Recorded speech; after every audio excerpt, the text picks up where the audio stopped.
to sannan kuma manzo Allah sallallahu alaihi wasallam ya faɗa a wani hadisi wanda Bukhari da Muslim suka rawaito shi, yake cewa salasun man kunna fihi wajada bihinna halawatal iman. Wasu halaye guda uku man kunna fihi, duk wanda suka kasance tattare da shi, wajada bihinna halawatal iman, to ya samu wato garbi da ɗanɗanon imani. To yace an yakuna Allah wa rasulahu, abu na farko ya kasance Allah da manzon shi a habba ilai, su suka fi soyuwa a wajen shi min ma su wahu ba, wato daga duk abin da ba su ba, su ne nan suka fi soyuwa wajen shi fiye da duk wanda ba su ba. Zai iya rabuwa da kowa a kansu, sannan kuma zai iya haɗuwa har da wanda ma bai son ya haɗu a kansu. Sannan wa an yuhibba mar'a, sannan ya so mutum la yuhibbuhu illa lillah, ba wani abu da yasa yake son wannan mutumi sai dan soyayyar shi ga Allah, shi yasa shi ma yake son shi, yake ƙaunarsa.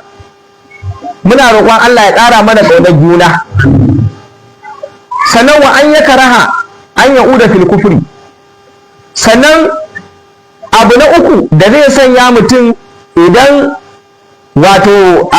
suka tattara gare shi ya samu jin daɗi da garɗin imani, shine ya dinga ƙyamar komawa cikin kafirci, ko ya dinga ƙyamar komawa cikin bid'a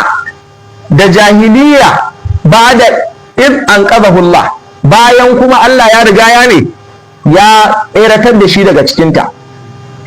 To duk irin wayannan abubuwan wani lokacin ana wannan karatu ko kuma ka ɗau littafi da kanka kana karatu sai ka dinga ganin to wayannan bayan Allah da suka samu jarrabawa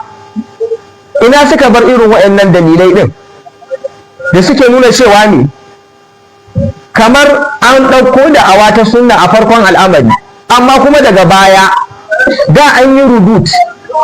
an abubuwan duk da aka wasu ma har da guluwi a ciki game da abin da ya shafi nuna kyama da tsana akan yan bid'a da masu aikata saban Allah. To amma da an ce da kai mutum ya kai wani matsayi, wala Allah mu ce wato ainihin yayi suna, ya san manya da shauransu, sai kuma ga wannan aqida ta alwala'u wal bara'u an dawo kuma ana rusa ta. Sai kuma a ce yanzu mutum ai ya riga ya zama babba, ya bar wa 'yan baya. To Allah dai shi kyauta, haga wannan jarrabawa ce da fitina, sai mu roƙi Allah tabaraka wa ta'ala mu Allah ya ba mu kariya.